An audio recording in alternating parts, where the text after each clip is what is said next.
गधा, लोमड़ी और शेर की कहानी। एक बार जंगल में रहने वाली चालाक लोमड़ी की मुलाकात सीधे सादे गधे से हुई।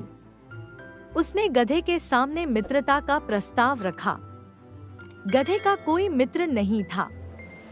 उसने लोमड़ी की मित्रता स्वीकार कर ली। दोनों ने एक दूसरे को वचन दिया कि वे सदा एक दूसरे की सहायता करेंगे। उस दिन के बाद से दोनों अपना अधिकांश समय एक दूसरे के साथ गुजारने लगे। वे जंगल में घूमा करते, घंटों एक दूसरे से बातें किया करते थे। गधा लोमड़ी का साथ पाकर बहुत जुश था। एक दिन दोनों जंगल के तालाब किनारे बातें कर रहे थे।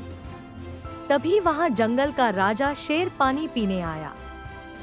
उसने जब गधे को देखा तो उसके मुंह में पानी आ गया। लोमड़ी को शेर की मंशा भांपते देर नहीं लगी। वह सोचने लगी कि क्यों न शेर से एक समझौता किया जाए। मैं उसे गधे को मारने में सहायता करूंगी। इस तरह मेरे भोजन की भी व्यवस्था हो जाएगी। वह शेर के पास गई और मधुर स्वर में बोली, वनराज, यदि आप उस गधे का मांस खाना चाहते हैं तो आपकी सहायता कर सकती हूँ। बस आप मुझे वचन दें कि आप मुझे कोई नुकसान नहीं पहुंचाएंगे और थोड़ा मांस मुझे भी दे देंगे। शेर भला सामने से आ रहे प्रस्ताव को क्यों अस्वीकार करता? वह मान गया।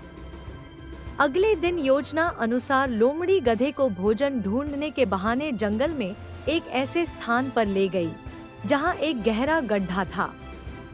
लोमड़ी की बातों में उलझे गधे की दृष्टि गड्ढे पर नहीं पड़ी और वह उसमें गिर पड़ा।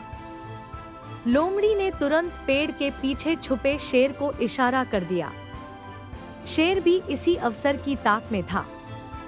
उसने पहले लोमड़ी पर हमला किया और उसे मारकर छककर उसका मांस खाया।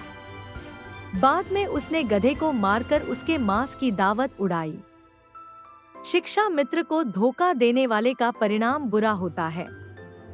दोस्तों, आपको ये कहानी कैसी लगी कमेंट में हमें ज़रूर बताएं। मुझे आशा है कि आपको इस कहानी से बहुत सीख मिली होगी। तो चलिए मिलते हैं अगले वीडियो में, तब तक के लिए जय हिंद।